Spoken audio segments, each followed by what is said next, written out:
સુરતમાં બેફામ વાહન ચાલકો વારંવાર અકસ્માતની ઘટનાઓને અંજામ આપી રહ્યા છે, ત્યારે સોસી સર્કલ પાસે બેફામ ઇકો કારના ચાલકે અકસ્માત સર્જી 2 વાહન ચાલકોને ઇજાગ્રસ્ત કર્યા હતા।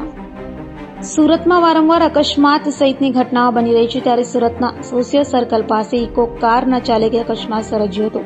સોસી સર્કલ ભાટિયા કોમ્પ્લેક્સ પાસેથી પસાર થતી ઇકો કારના ચાલકે બેફામ કાર હંકારી સ્ટેરિંગ પરથી કાબુ ગુમાવી 2 બાઇક ચાલકોને અડફેટે લેતા તેઓને ઈજાઓ પહોંચતા સારવાર માટે હોસ્પિટલે ખસેડાયા હતા, જ્યારે અકસ્માત સર્જનાર ઇકો કારના ચાલકની પોલીસે અટકાયત કરી હતી। प्रकाश पटेल।